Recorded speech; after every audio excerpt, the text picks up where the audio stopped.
Here's what some people are saying about the Projection Booth podcast.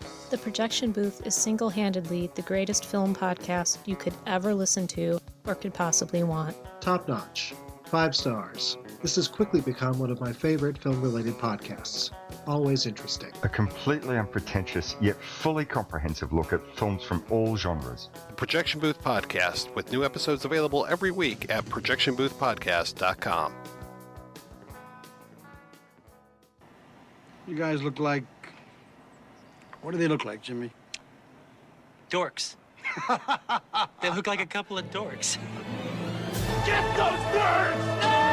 Birds! They're coming to get you, Barbara. What? Are you kidding? We got some family here. Can you dig it? Can you dig it? Can you dig it? You are listening to the In the Mouth of Dorkness podcast, the official podcast of the Alamo Drafthouse, Winchester. Here are Brad, Lisa, and Darren. Welcome to another edition of the ITMOD podcast. With me is Lisa Gullickson, wife Dork. Hello. And also joining us is Brad Gullickson, Mouth Dork. Hello. Yep, and I'm your host, Darren Smith, the Disco Dork, and welcome to the ITMOD podcast. Awesome Concast? Panel cast? We have a very special episode. So this past weekend, the ITMOD cast attended AwesomeCon in Washington, D.C. at the Convention Center. And our good friends Liz Reed and Emily Sears, and also my bestest buddy Brad Gullickson, were on a panel of their very own, creative writing panel, Writing with a Passion. Writing with purpose. Purpose, I'm sorry. Writing with a porpoise. Oh, right. Not writing with marine life. Writing on a porpoise. Writing on a porpoise. Yes. It's difficult. It's actually writing with purpose. And I'm so proud of you guys. I'm so happy. Me too. Yeah. I could not believe. So when we got there, there was a line around the corner. All of these people who were passionate and desperate to hear people talk about writing and to find some encouragement. Mm-hmm. And I think that you listeners will hear that they did get that from our buddies. Yeah, we're so excited. And since you couldn't be there, we're going to reenact that panel. I'm going to be Liz, Lisa's going to be Emily, and Brad's going to be Brad. Emily. Oh, no. I'll be Brad. I'll be Emily. Brad be Emily. And I'll be Liz. And you'll be Liz. Yay. No, Brad was smart enough to actually record the audio. So we have that audio file for you. Yeah, using the magic of Memo app. Yep. You're welcome. Thank you, Steve Jobs. So we hope you all enjoy it. I wish you all could have been there to see my boy Brad up there on the panel with the nice AwesomeCon banner in the background. It was truly a magical thing because I know our love, and specifically your love for cons and the panels that you've been to, and I've sat next to you in many of panels, but to finally see you up on there on stage doing your own thing, that was awesome. I cannot lie. It has to be an all-time dork highlight. Yeah. And I don't know if I'll ever achieve such a high again. Yeah.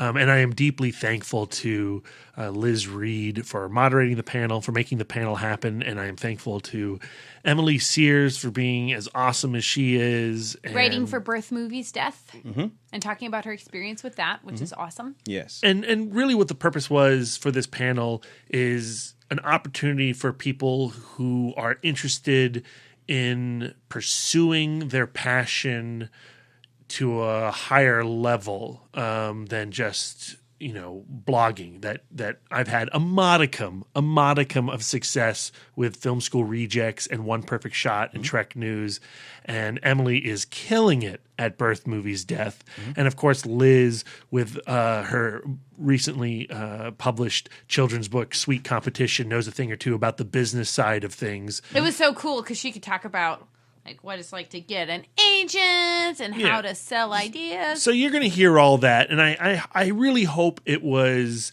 beneficial to the 100+ people that showed up because, we were our panel was happening just as Edgar Wright's panel was happening, on the main stage. And I got to tell you, I was crushed not to be able to see the first 5 minutes of Baby Driver and to hear one of my all-time favorite directors talk about his art. And I am so crazy thankful for anybody who made the trek to Room 103 to hear us dopes talk. So yeah, here's the panel. It's not your typical audio quality that you normally expect from ITMOD. Sorry about that. It is You'll have memo to hear app. the questions. You'll just have to understand the questions from context clues. Yeah, there's a Q&A element at the end. Yeah, you're just gonna have to hear our answers. Yeah. We did not record no cues. You should have been there. You should have been. That's what he's saying. Here, without further ado, is the panel, Writing with Purpose. Good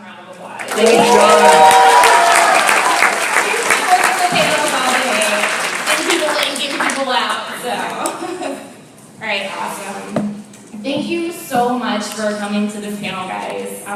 If you're in this room, I'm going to make a big assumption that you're into writing. And all of us are writers of parents, and we're very excited to share our stories with you. Just to let you know how the panel is going to play out, we'll start off with introductions, of course.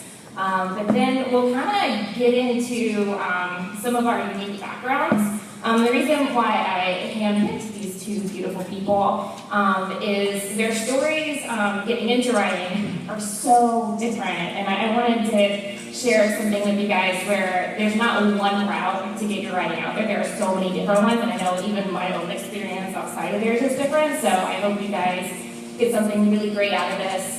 So I will manage some of the Q&A at the start, and then in the last 15, 20 minutes, we'll open it up to the audience. So I hope you guys have some really great questions ready. So just to get it started, my name is Liz Reed. I write comics, picture books, I do animation work.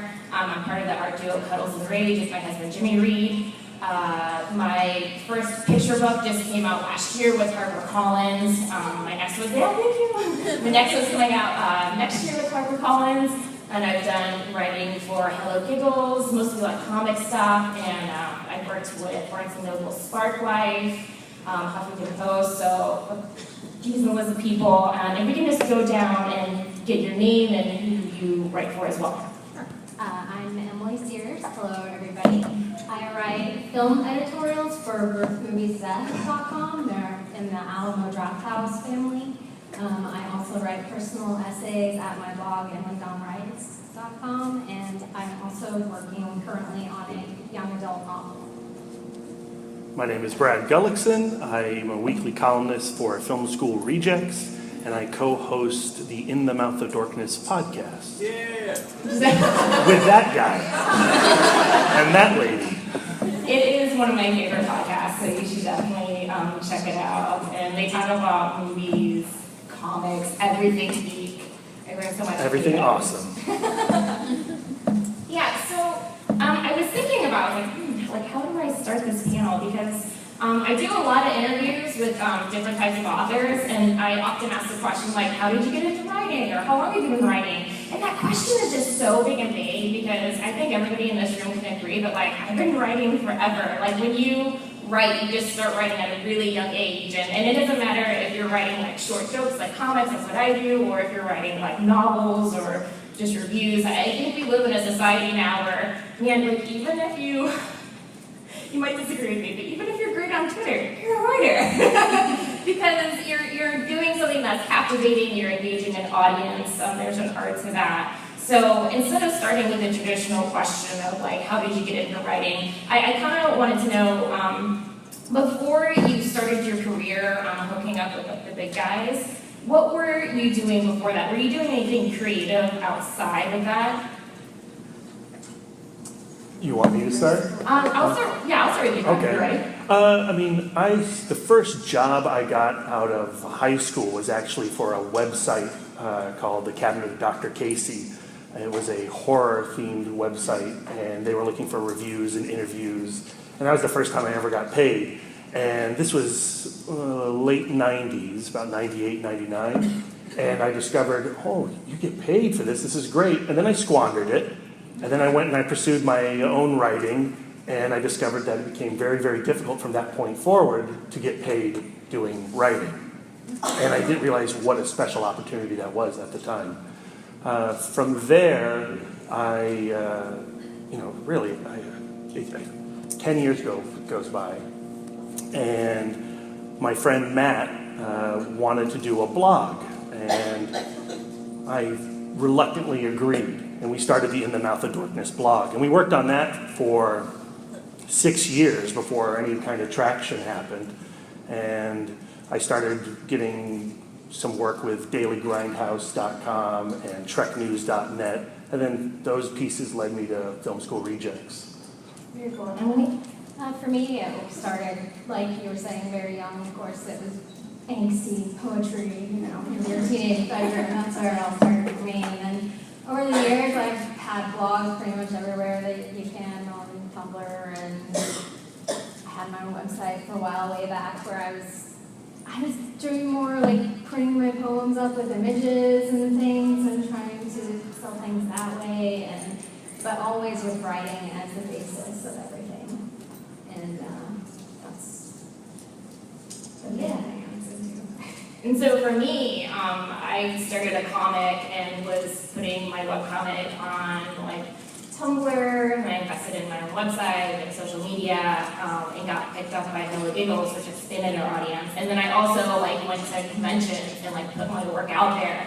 And so I think one of the main things about everything is that you guys didn't hold your writing sacred. You put it out somewhere and you let people see it. And I think also kind of one of the key things, and I'm so happy you didn't touch on it because I was like, that's a segue, is that you can write as much as you want. You can be a fantastic writer. There are so many of my friends who are 1,000 times more talented than me at art or writing, but they don't put their stuff out there, and so nobody's going to come up to you and be like, hey, you look talented. It's just not going to happen. But what you can do to be proactive is you can start a creative community, and you can find a creative community near you. And for me, I did that through going to comic conventions. I've been doing Small Press Expo for the past 7 years. I've been doing Awesome Con since the start for the past 5 years, and there are people that I've met here where if I have a question on, who's a good agent, or is this person worth writing for, I can reach out to them in that community. And so going back to Emily, I think how you got into writing for Birth, Movies, Death is really fascinating because it's a very non-traditional way of building your creative network. So can you go into that? Yeah, absolutely. That opportunity came about from doing something that I love. We're all film lovers up here, of course, and there's a festival called Fantastic Fest, a film festival in Austin, Texas every year, and I've gone the last 5 years in a row. And since Birth, Movies, Death is in the Draft House family, the staff is always present at those festivals, and I've met them, and built just friendships organically with a lot of the writers from there. And there's also film writers there's press all over the place there, from all Film School Rejects guys are there, all different magazines and everything. So the opportunity came about. I had started my blog last year before going, and had actually written just a personal essay about my experience with that festival and how much I loved it and what it meant to me. And that got some attention through the staff that I was friends with on Twitter and everything, and they were all sharing it, and that's how that opportunity grew from there. Yeah, and you've been writing some killer articles for them ever since, and it's one of my favorite publications, and I get really excited when I can say I have a friend that writes for Birth, Movies, Death. And so I came at it going to conventions and putting my stuff online and getting noticed that way. You came at it going to a film festival, networking, and talking to people there. And Brad, I feel like you came at it at a very unique, different way. You want me to answer for you? I'm curious to know myself. Okay. From my perspective, you came at it doing a podcast with a group of friends and putting you were writing before that, but putting your interests really out there, and then connecting with Billy, who was like, I like your voice, I like what you have to say, let's do this. Absolutely. I think, if you learn anything from this panel is that if you want to write, you have to do it yourself. No one's going to really ask you to do it.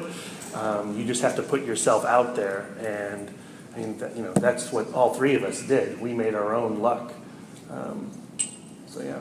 Yeah, and so you're putting your stuff out there, but if you're like me, at first when I started putting my stuff out there at conventions, I was kind of awkward. I was like, I'm by myself. And that didn't work. It's okay to be socially awkward, like, but we're all like that. But I did know how to just be myself and build genuine relationships. And I think for me, it was just step one of putting my stuff out there, and then eventually getting comfortable on my own skin and talking to people. But I want to know from you guys, like, how do you feel like you network and build these long-lasting relationships with these creative people that you go to? Well, I mean, we're all here. We all came in. We stood in line for God knows how long and filed through. And we're all here because of passion and love for a particular thing, whether it's, Edgar Wright or David Tennant or comics. You find the people who think like you and love like you. And when you are lucky enough to have a personal interaction over Luke Cage, Power Man, Iron Fist, you cherish that, you mold that, you continue to feed that love affair.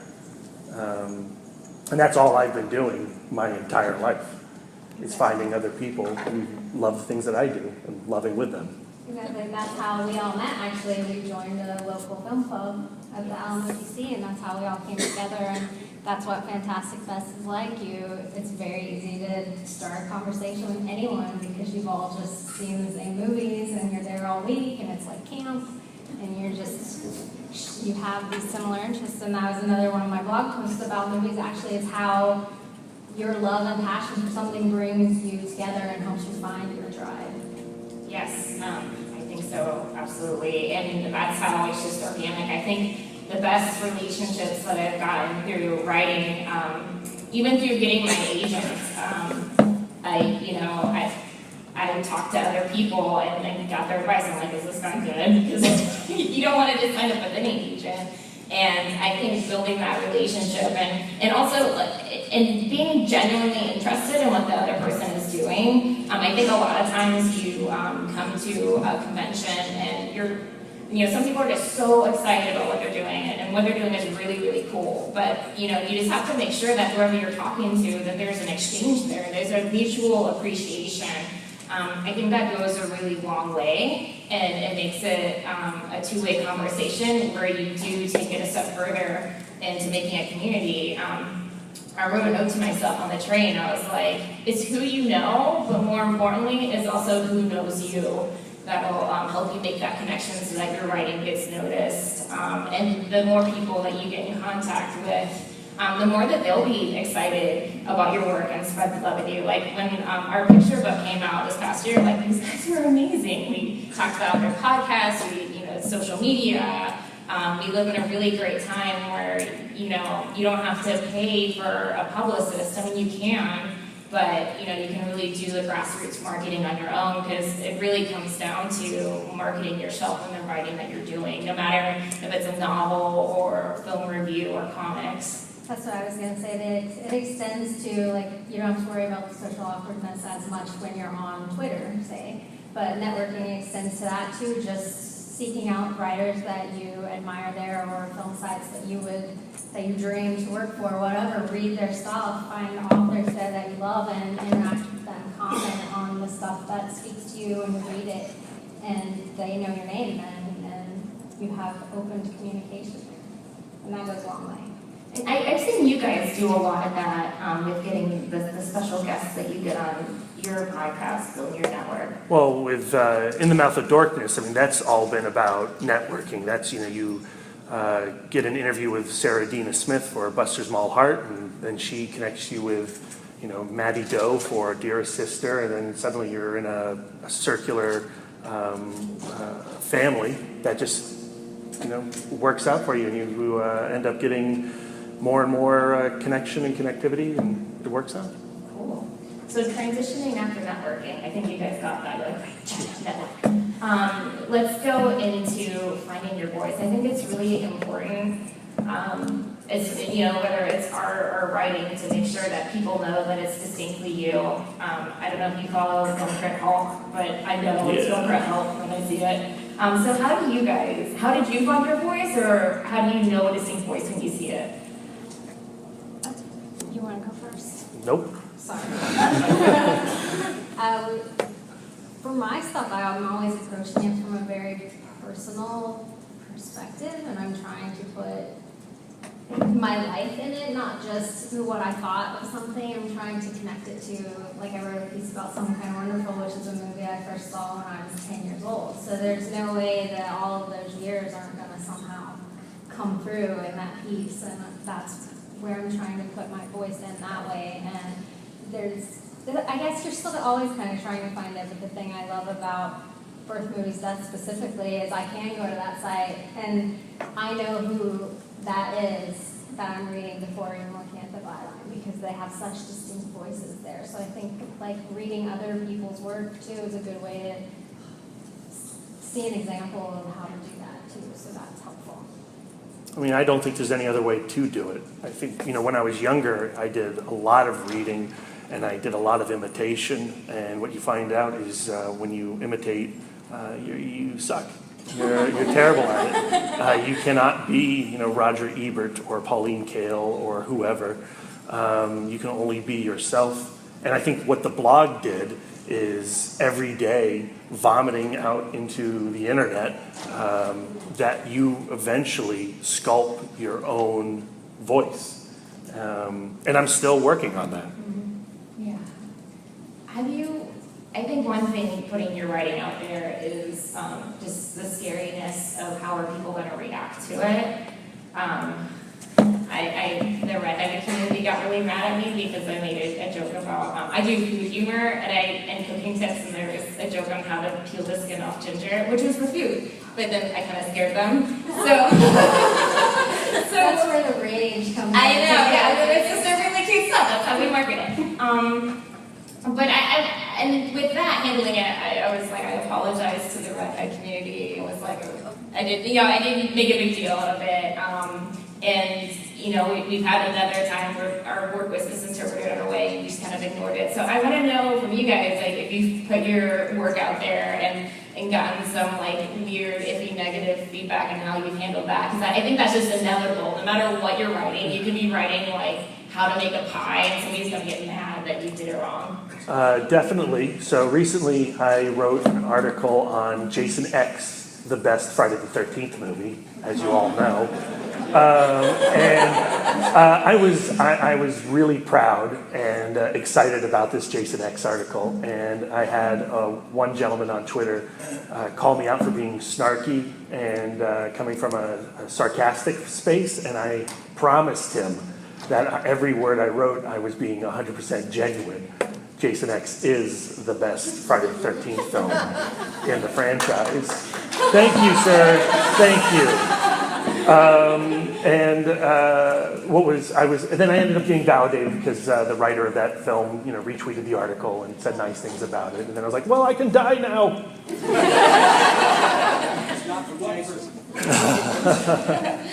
The only thing I can think of off the top of my head, my husband's always like, don't read the Facebook comments. Like, stay away from them, because they are really the worst ones. BMD actually has the comment section there is usually very civil for the most part. So I haven't had anything horrible happen yet. But there was a guy on my John Hughes Some Kind of Wonderful article that was like, the headline was something about strong women in the movies, and he said, yes, brought up some sexist thing. How John Hughes was so sexist because of the handling of certain characters in 16 Candles, I think, which had nothing to do with what I was talking about. But I don't even think you read the article. Is that what you said? You didn't read it. I didn't say, I don't comment back. No, I'm not going to go there. But yeah, you have to be prepared for when you put stuff out there. You're opening the door for that kind of communication to come in. I mean, you're writing it to start a conversation anyway, and that's not always going to be a good feedback. But I think that negativity becomes so much of the conversation with, writing on the internet, and it's honestly not. It's like 99% is all positive, and one person out of 100 might say some jerk thing, but they're like the easiest person to ignore. And that's the one we pay the most attention to, right? Because you're always like your own worst critic, so of course that one's going to stand out more. Well, I think mentioning your husband Ryan and using him as somebody to bounce an idea off of, I think it's really important to always have somebody that you trust who can actually say to you, you know, that was kind of not cool. Because there are times, I think, where you might have to, you know, apologize in a way just because you didn't realize that, like, what you're saying might have come off a different way. I think that's really rare, but I do think you should just check with somebody that you trust and make sure that you feel comfortable with ignoring it. Yeah, he's my go-to guy. He reads everything before it goes out and will tell me if there's anything in here that you catch that I wouldn't. You have to have that. I think it was Stephen King and on writing. You have to have your one reader, and his wife is always his reader for him before he puts anything out into the world. I don't know. It depends, because I torture this one. You know, if we're in the same room together and I'm writing, you know, I was recently writing a tribute to Adam West, and, you know, that had to be perfect. It had to be the best thing ever that I've ever written.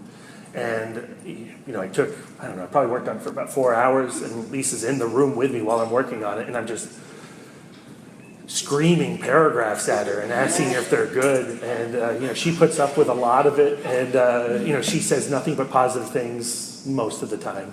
And it is good to bounce off, but I do find that if I have somebody in the room with me, the type of writer that I am, I can fall into revision with my wife, and I can't get out of it.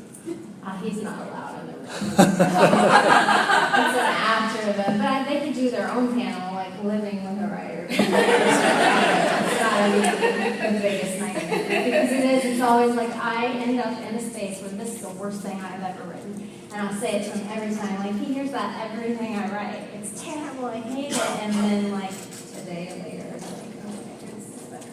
But then how do you get comfortable, and how do you know when it's done and when it's good and it's shareable? It's just it's your own personal, like, there's this click where this feels good to me, it feels okay. And then there are some times when maybe it doesn't quite live up to what you had, or it goes a totally different way from where you started, and you're like, oh, but it's still okay. It's just the click for me that happens where I'm like, it's done. I mean, deadline for me. I've never published an article that I am done with. But, you know, I work another job that takes, 45 hours a week, and I have to turn in an article, by Tuesday night every week. And when 9 p.m. hits, I submit it. And that's when it's done. And it's just like, even if you feel... It is what it is. That's great. That's what I hear from, like, a lot of people, that, no matter what they're doing, it's like, you just have to let it go, or else you won't find time to move on to the next thing. I work my procrastinating into my deadline time now.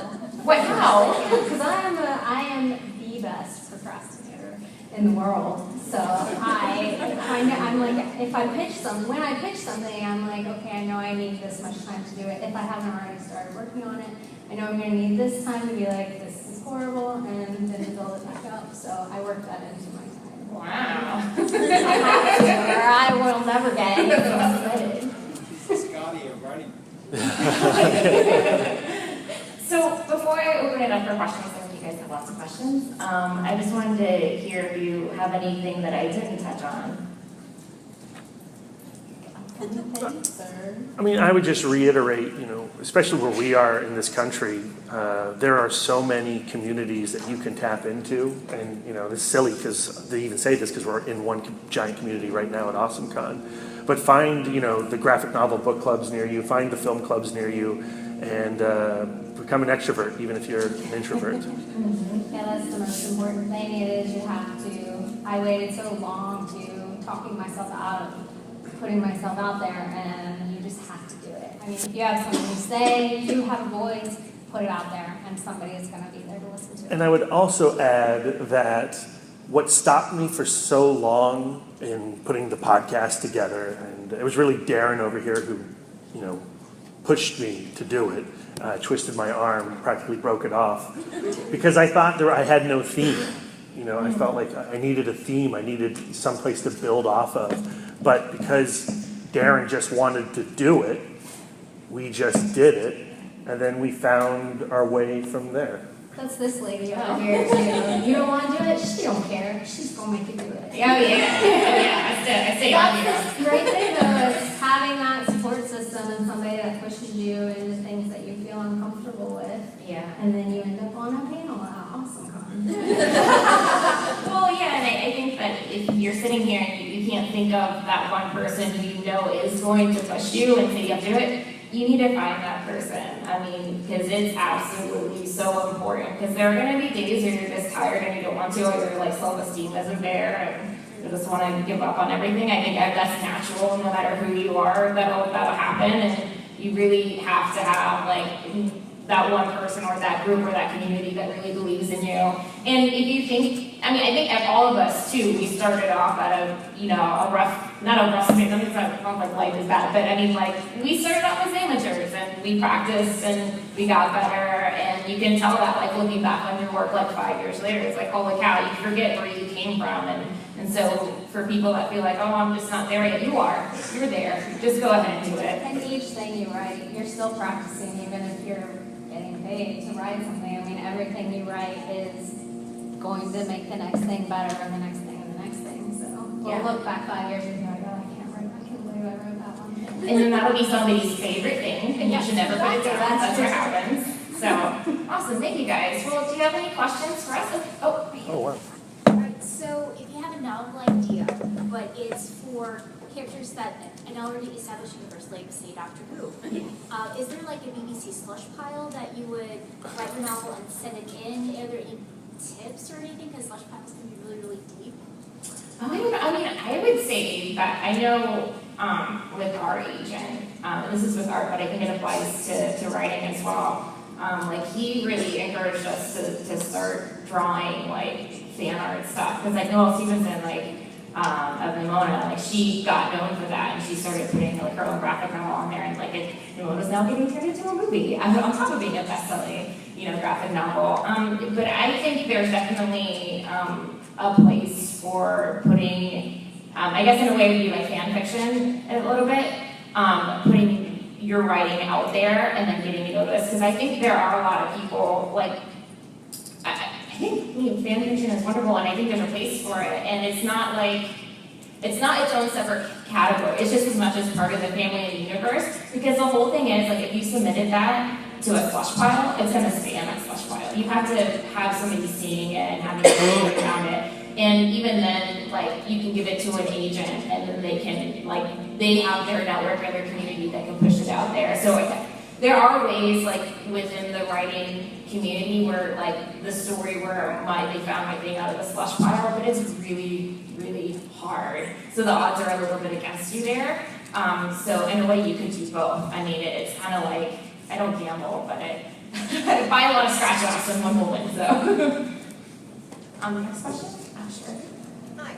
Emily, you said you're going to start writing a novel, or have you already started writing it? I have an idea that's been torturing me since about 2009, yes. So I too have an idea, and it's been torturing me too, and I'm working on it, and I'm taking a group of letters. My mother was a wonderful writer. She used to write to me all the time, and when I went to the service when I was younger, and she died suddenly. Cancer. She died like 7 years after I went to the military. So I was 25 years old. But I still have all these letters, so I'm going to make a book with the letters, and then adding the pictures and explaining the events and what was going on during that time. But I'm wondering, how do you keep from these types of things exploding into something that I want to get done in 2 years to be 10 years, because ideas keep coming, and you're Exactly. 25 things you want to write about one day, and then the next thing you can't think about what in the world you were going to write about. Well, I think you have a good basis to start with, though. You have the letters, and you want to format them into a book. I know there are books out there that are like that you could start by looking at some of those and see how people have done it before, maybe help you kind of commit to a specific idea. I'm probably, like I said, I've been working on the same idea for years, and I just have to go with it and stick to it and just continue on the path, because I can't, every time I come back to it, it's changing. And maybe that's part of it too, is I haven't hit on the exact right thing yet. So I think when the time is right, then it's gonna all come together for you. That would be my advice. And I'd manufacture a deadline. I'd give myself a word count. I need to do this week. And already start looking for an agent or just researching them because, I mean, it is very, very hard to get a book deal without an agent. Like we've had people approach us for picture books and we would talk to the publisher directly and it wouldn't go anywhere. It wasn't until we got an agent it really opened up the world for us. So, anybody in the, I want to go this side of the back. Yeah. So obviously not every idea works with every project. So with the ideas that don't end up working, do you keep them or do you let them kind of go away and finish your project and go back to them later? What do you do with unused ideas? You want to take that back or? I mean, keep them, collect them, save them, cherish them. They will come back. Post them on the blog, put them up anywhere, use them somewhere else if somebody isn't interested in them. Like that's what I would do. I would put it on the blog. This is mine. Well, and I think so. Yeah, that happens all the time. Like you pitch an idea to like your agent or editor, and they're like, and you're like, "What is genius?" So what I've seen a lot within like the indie comic community is that you let those babies go, and if you come back to them because they're just like sticking in your mind, then self-publish it. There is this book called, have you seen Octocorn? That's a picture book that came out. Like the whole picture book industry is like going crazy over it, and that person, I think they tried to submit their idea and it didn't bite, and so they just started a Kickstarter, and now everybody wants a book that looks like Octocorn. So all you have to do is, if you're really passionate about it, do it yourself. Self-publishing is not a dirty word. It's absolutely something that you have to do. His name is escaping me, but the guy that created Over the Garden Wall, right? So talented. He self-published this book called Bags. And here's this guy that's like making television shows and still self-publishing. And that book was amazing. I'm surprised nobody picked it up. But when it comes to getting your ideas bought, it's just somebody's opinion. If you really want to do it, go ahead and do it, And that goes back to there's always an audience for what you're doing too. Yeah. Somebody's gonna find it and respond to it in some way. Yeah. Oh, behind you. Yeah. And then we can get to you next time. Oh, yeah. You. Yeah. I want to know, what's your thought process going into making a pitch for like your editor? Okay. Lots of. This is good. This is bad. This is really bad. No, I think for us, I'm a writing duo, so I have my husband. So I think even if you are a writing duo, you should have somebody that you're bouncing the ideas off of. So when it goes into writing a pitch and deciding what makes sense, I have to figure out, do I know these characters? Do I know their motivations? Do I like these characters? Because then you're stuck writing the story. And also, can I describe what I'm writing in one sentence? The elevator pitch is real. You really have to be able to capture somebody's attention in one sentence and get them excited. Is there anything that you guys go into even for your articles? Yeah, the pitch for articles for me is the most important thing because that's like they're gonna want or not want this based on this one paragraph or one sentence, whatever I'm sending them. So I put a lot of thought into that, and you also have to know that can I commit to writing however many words I need to write. You have to be very confident in what you're sending out. So you have to take the time to prepare that. It's very important. I'd echo all those things. I know for me, I have to pitch every article every week, and Neil and everybody at Film School Rejects, they're always looking for a hot take. So if I want to write about Jason X or Evil Dead 2, I usually send him something that will incite a conversation with him, and then I may not even follow through with that. Yeah, and if it's like long-form fiction, I think that's also where a good agent comes in, because they'll tell you it really is a business. It comes down to like if that'll sell or not, and they'll let you know if you should spend time, focusing on that one idea versus another. Like in my world of food, they're like, cupcakes aren't hot anymore. you need to move on to different food. That's the thing. I like to write about old movies a lot. I'm not always writing about the newest, hottest thing, so I'll look for anniversaries of movies, or if there's a new movie out with don't know, Keanu Reeves in it. What movie did he do forever ago that I love that I want to tell everybody about? And so I look for stuff like that. You have to make sure it's relevant in some way. Liz, this is really more of a question for you. In works of fiction, especially since you kind of work both sides, the creative side of the character, both for the backstory and for sort of how they look, how often do you find that one drives the other? And more specifically, which do you find is the harder driving force, the backstory or the look of the character? Oh man, I think both are kind of hard because you do want to design a character that stands out. Like I kind of think of it as like, how would somebody cosplay this? Because really, the best cosplay is, I'll point to Edgar Wright, like Sean Ledet, he's like, thank you every guy in the world for like the easiest Halloween costume. Yeah. So even I did the World's End one. Oh, okay. That was really easy too. So that is very important, but I think at the same time, if you don't know who your character is, then you can't decide what they should look like. So I think you have to figure out who they are, and then kind of organically it'll lead into your mind like what they would look like. So that's kind of the process we go through. We find the motivation, and then we add something cute to them.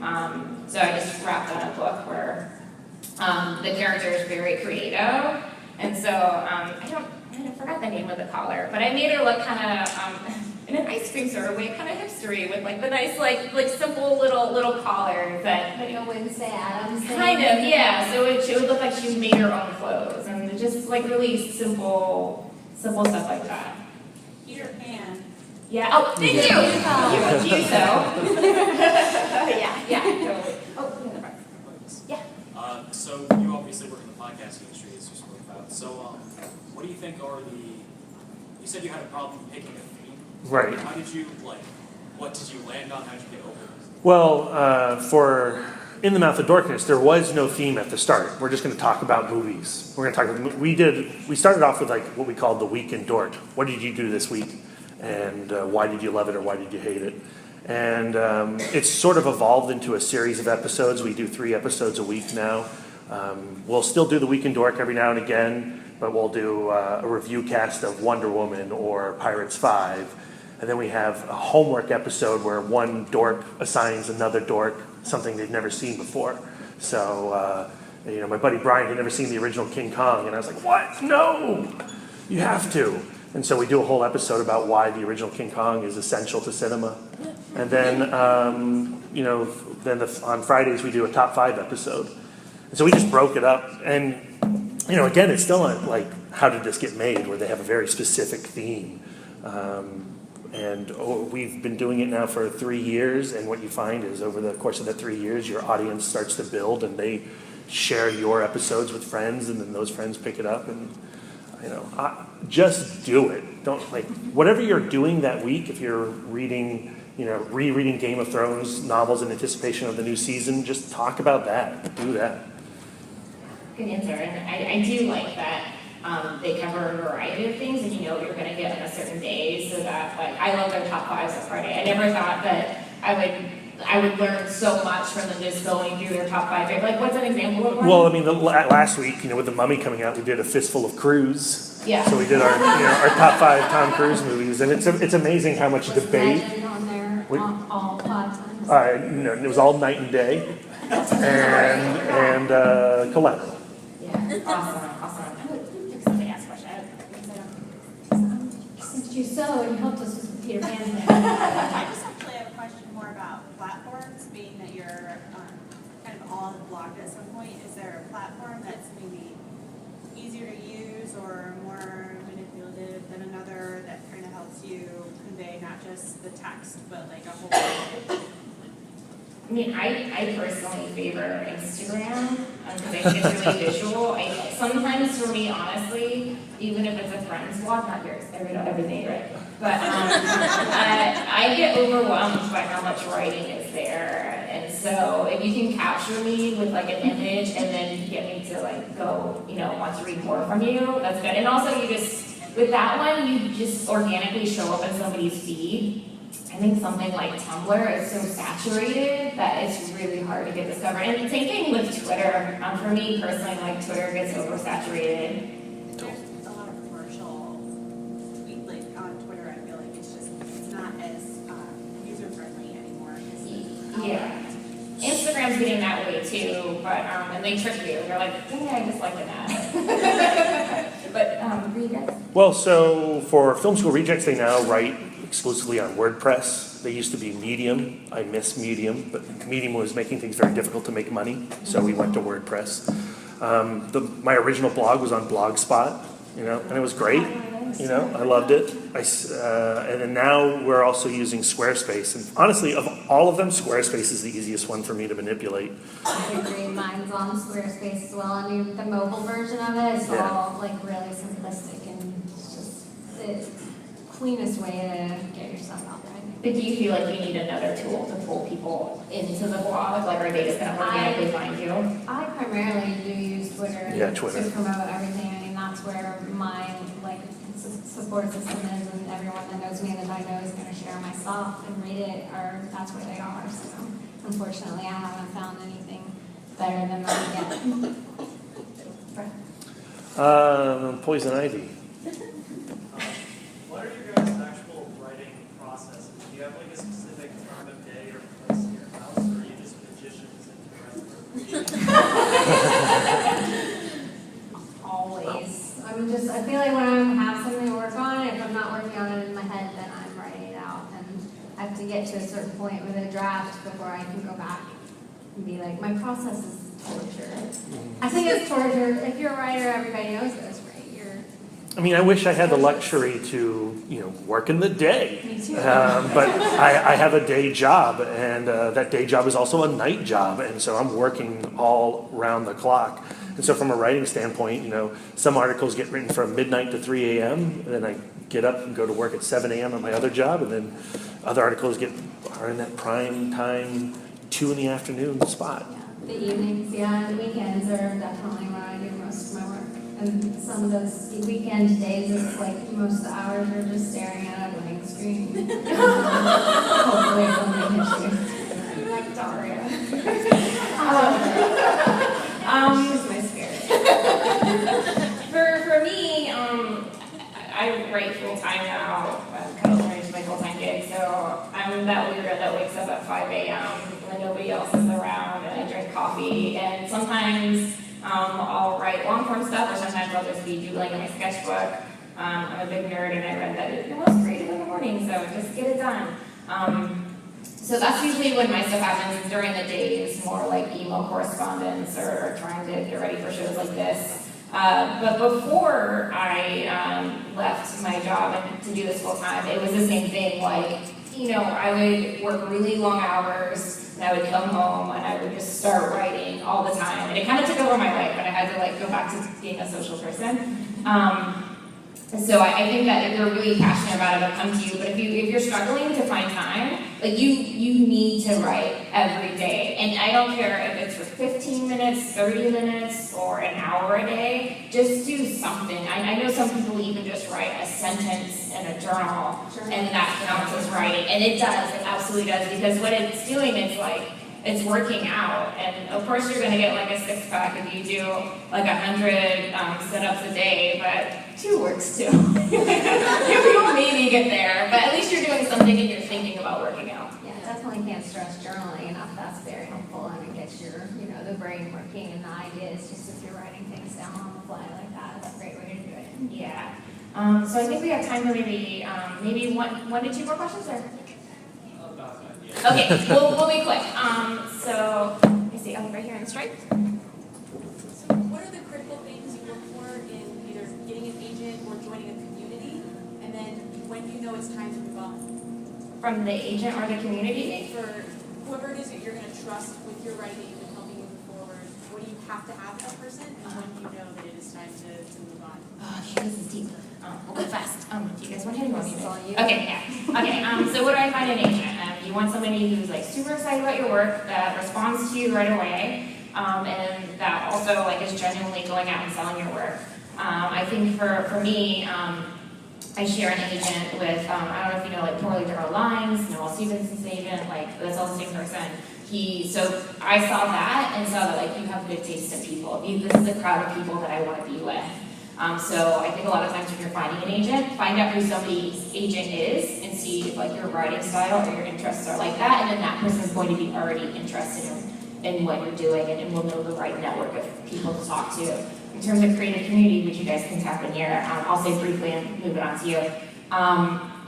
People who will really listen to what you have to say, people who are excited and who are always encouraging you to continue to write. And I know you don't want your mom to be like your only creative community who just think everything you do is wonderful. You want somebody who will critique it, but I can't stress to you, like when we were talking about like the negative comments, like how low that'll take you. So you really do need people who are just positive and will listen to what you have to say. Yeah, I definitely agree with that. You need the support from the person for sure, in the group or the website. With online writing, I think it's definitely you have to go and seek out the websites that are like, well, my style is more personal, so personal essays and or editorials are not just reviews. So I have to find sites that are sharing stuff like that and not just focusing on just one streamlined thing.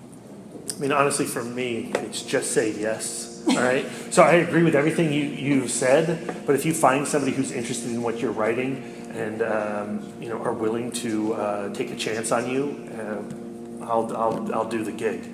And sometimes I'm writing about stuff that I'm not particularly interested in at first, but then I research it and I find a way to fall in love with it. And that's how this game works, because it really is a game. It is networking, and it's about putting yourself out there. And then you get to a point where you can say, no. I'm not there yet, Liz. No, you will. One last question, super quick. My eyes are here. I have something on Wattpad right now, and it has like 5 reads, even though I put a link to it on Facebook. What are the guidelines to getting reads on Wattpad? Is it just the usual click chat without frequently, or? I'm not familiar. I'm not familiar either. Brad, do you know this one? My understanding is that you just have to continue to connect to others, right? And you have to find others doing your style and communicate with them, and then they will connect with you, and they'll connect you with other people. Maybe do we one more. Okay, in the back with the jean jacket. So when writing fiction, how do you find motivation to push yourself past, like, I guess, whatever we call like dead zone, where like the plot's not really moving? How do you find ways to like push yourself through those for writing them? I think this is a good question for Emily, because she freaking even makes like playlists for her characters. I get pretty crazy with my and Pinterest I use for visuals help me a lot with even characters and locations and but a song or even watching a movie that puts me in an emotional space that's similar to what I'm trying to write. Something like that will inspire me is because I will just get up and go watch a movie and I hope that this is going to get me to the place where I need to be to write about these teenage girls that are doing whatever crazy stuff they're up to, you know. It's getting into the mindset of your character and what's going on, and sometimes maybe even just putting them in a room together and having them talk to each other, even if it doesn't end up in the story, just them talking, bouncing ideas off of each other is going to create something. So thank you so much, Emily. Thank you so much for coming out. We'll figure out the room. We'll be outside with our business cards. If you have any questions that we can get to, thank you so much, guys. And Thank you. And so there you have it, ladies and gentlemen, the Writing with Purpose panel from AwesomeCon 2017 with Liz Reed, Emily Sears, and the one and only Brad Gullickson at Mouth Dork. And no porpoises. After witnessing that panel in person, I just wanted to sit down and write. I just wanted to make something of my own. I found it very inspirational. I mean, I found it inspirational because here are all these people with a passion to put themselves out there. And I hope, as I said on the panel, that if you got anything from that, is all you need to do is put pen to paper or hands to keyboard or mouth to microphone and make it happen for yourself. The reason I got on One Perfect Shot is because Matt Constantine made me put a blog together. The reason I'm on this podcast is because Darren Smith twisted my arm and said, we need to record our conversations about movies. And that's what we did. And in doing that, we have achieved something really quite beautiful. Yeah. We are putting our own art out there. And we've grown so much as a podcast, and I feel like I've grown so much as a writer in the last year. And I'm really excited about our future, and I want to keep pursuing this. And sitting at that panel, looking out at that crowd, I saw a lot of people with the same dream, and they can all do it. They just have to do it. Yeah. But that's how you get ahead. A lot of people won't do it. Yeah. Well, who was it? Like Woody Allen, 90% of the job is just showing up. Yeah. Ass to chair, park it, do it. Bo Jackson, Nike. That's the slogan to live by. I agree. All right. So you could follow Liz at Cuddles and Rage on Twitter, and she's also there on Instagram. Emily is at Emily_Dawn on Twitter. Mm-hmm. And Mouth Dork is at Mouth Dork on Twitter, Instagram, Facebook, Letterboxd, and Untapped. Wife Dork is at Sidewalk Siren on Twitter and Instagram. Brian William Young is at The Turtle Dork on Twitter, at The Turtle Dork 1 on Instagram, Brian William Young on Facebook, and I'm Darren Smith, the Disco Dork, on all social medias. That's going to do it for us. We hope you enjoyed the episode. We hope you can make it out to the next Awesome Con. We're only a month away from Comic-Con. Oh, we're less than a month away Less than a month away.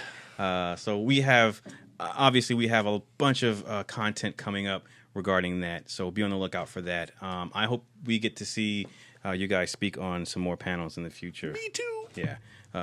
Too cool. So that's going to do it for us. Thank you all for listening. Enjoy the rest of your week. Be on the lookout for our Fistful of Netflix. Get yours ready. Submit it to us on social media. And enjoy the rest of your week. That's going to do it for us. Thank you all for listening. And until next time.